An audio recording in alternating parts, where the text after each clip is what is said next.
13 جمادی الاول سے لے کر اور 3 جمادی الثانیہ تک یہ جو ایام ہیں، ان ایام میں غم منانے کا اور بیوی کی یاد تازہ کرنے کا مقصد اور مطلب یہی ہے کہ جن حقیقتوں پر پردہ ڈال دیا گیا ہے، جن کا انکار کیا گیا ہے، ان حقیقتوں کو ان دنوں میں بیان کیا جائے اور لوگوں کو کے اوپر واضح کیا جائے کہ جناب فاطمہ الزہرا کون تھی، ان کا مقام کیا تھا، ان کی منزلت کیا تھی، ان کا مرتبہ کیا تھا، ان کی شان کیا تھی، پیغمبر سے ان کا رشتہ کیا تھا، پیغمبر ان کا کیسے احترام فرماتے تھے، امیر المومنین سے ان کی کیا نسبت تھی، امام حسن امام حسین سے ان کا کیا رشتہ تھا، اور امام حسن اور امام حسین کس طرح جناب فاطمہ کا اور جناب فاطمہ کس طرح امام حسن امام حسین کا احترام کرتی تھی۔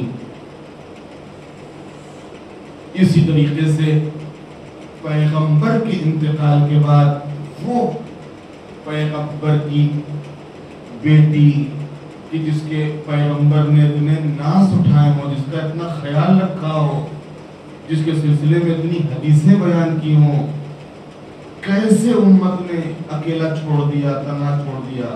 نہ صرف یہ کہ اکیلا اور تنہا چھوڑا، بلکہ یہ سارے حالات، یہ سارے مسائل، یہ ساری سختیاں، یہ ساری تکلیفیں، اب یہ جب چیزیں سامنے آتی ہیں، جب کیوں یہ سب بیان ہو، اس کے سلسلے ایک یہ بیان کر دیا کیونکہ اس کے اوپر تھوڑا سا پردہ ڈالنے کی کوشش کی گئی، حقائق کا انکار کیا گیا، تو ہمارے مراجع اور علماء کی طرف سے اس کو تھوڑا فروغ دیا گیا، ورنہ دونوں تاریخیں ہمیشہ منائی گئی، 3 جمادی الثانیہ بھی اور 13 جمادی الاول یا 14 جمادی الاول جیسا گجرات میں، یہ دونوں تاریخیں ہمیشہ سے منائی گئی۔ ایسا نہیں کوئی نئی چیز آئی ہے یا کوئی نئی چیز ہے، اور خود اور نجف میں تو علماء کا اور خصوصاً مراجع کا دستور رہا ہمیشہ سے کہ یہ جتنے بھی ایام ہوتے تھے، جس طریقے سے اب ہمارے یہاں ماشاءاللہ سے ہندوستان میں 13 جمادی الاول سے لے کے اور 3 جمادی الثانیہ تک مجلسوں کا سلسلہ اور بی بی کی یاد اور بی بی کا ذکر، اسی طریقے سے نجف اور قم کے جو علماء تھے، مراجع کے جو آفس ہوتے تھے، دفتر ہوتے تھے، ان میں ان تمام دنوں میں مجلسیں ہوتی تھی، ایک بینر لگ جاتا تھا کہ یہ غم کے ایام ہیں، یہ عزا کے ایام ہیں، تمام مراجع کے آفس میں یہ تو ابھی فروغ ملا ان دنوں کو لوگوں نے ابھی پہچانا اور ابھی ان دنوں کی عظمت کو جانا۔ میں اس سے پہلے کی بات کر رہا ہوں کہ جب عموماً یہ عزائے فاطمیہ سے لوگ واقف اور آگاہ اور باخبر نہیں تھے، تب چاہے وہ نجف ہو اور چاہے قوم ہو، دونوں تاریخوں کا احترام ہوتا تھا، دونوں تاریخوں کے اوپر مجلسیں ہوتی، دونوں تاریخوں کے اوپر یاد قائم کی جاتی تھی، اور ساتھ ہی ساتھ 13 جمادی الاول سے لے کے اور 3 جمادی الثانیہ تک روزانہ ان تمام مراجع کے یہاں مجلسیں ہوتی، 20-22 دن تک کنٹینیو یہ مجلسوں کا ایک سلسلہ رہتا تھا۔ اب جب حقائق کا انکار ہوا اور تاریخ کو توڑ مروڑ پر پیش کیا گیا، تو پھر اب ضروری ہو گیا اس کو واضح کرنا، ان حقیقتوں کو لوگوں تک پہنچانا۔ لہٰذا ہمارے مراجع نے، ہمارے علماء نے، ہمارے فقہاء نے خاص کر کے آیت اللہ العظمیٰ شیخ وحید خراسانی اور آیت اللہ العظمیٰ صافیہ گلبائگانی اور اسی طریقے سے اور دوسرے بعض مراجع اور علماء نے اس چیز کو محسوس کر کے امت کو خاص میسج دیا، خاص پیغام دیا کہ ان دنوں میں خصوصی عزا کا اہتمام کیا جائے، تاکہ یہ جو بیوی کی شہادت کے اوپر پردہ ڈالنے کی کوشش ہے یا اس تاریخ کو اس اتہاس کو توڑ مروڑ کر بیان کرنے کی کوشش ہے، یہ لوگوں کے اوپر واضح ہو سکے، آشکار ہو سکے اور لوگ اس سے باخبر ہو سکے کہ کیا ہے۔ ایک چیز تو یہ ہوگی۔ دوسرے یہ کیوں ایسا کیا جائے، اس کی وجہ یہ ہے کہ ایک تو یہ کہ توڑ مروڑ کر تاریخ پیش کی گئی، حقائق کا انکار کیا گیا۔ دوسرے یہ کہ خود بیوی کا ذکر اور بیوی کی شہادت، یہ دونوں چیزیں بہت زیادہ مؤثر رہی ہیں دوسرے افراد کو مذہب حقہ، مذہب اہل بیت سے قریب کرنے میں بہت زیادہ مؤثر رہی ہیں۔ اگر آپ ان تمام افراد کی تاریخ پڑھیں کہ جنہوں نے مذہب اہل بیت اختیار کیا، آج آپ کو باقاعدہ پوری کتابیں مل جائیں گی، بہت سے ایک پورا سلسلہ ہے میں شیعہ کیوں ہوا، آپ ان کو پڑھیے کہ کیوں ہوئے شیعہ، یہی نام ہے کتاب کا، میں شیعہ کیوں ہوا، پڑھیے نا، میں شیعہ کیوں ہوں، مجھے راستہ مل گیا، پڑھیے آپ کیوں، کیسے راستہ ملا، مذہب اہل بیت یا دین حق، یہ مذہب اہل بیت اور دین حق تک کیسے پہنچے، یہ جو راستہ دکھایا اس مذہب اہل بیت یا شیعہ مذہب کو اختیار کیا، اس مذہب کے اختیار کرنے میں جو سب سے مؤثر اگر کوئی کردار رہا ہے تو وہ جناب فاطمہ الزہرا سلام اللہ علیہا کا کردار رہا ہے۔ اللہم صلی علی محمد و آل محمد۔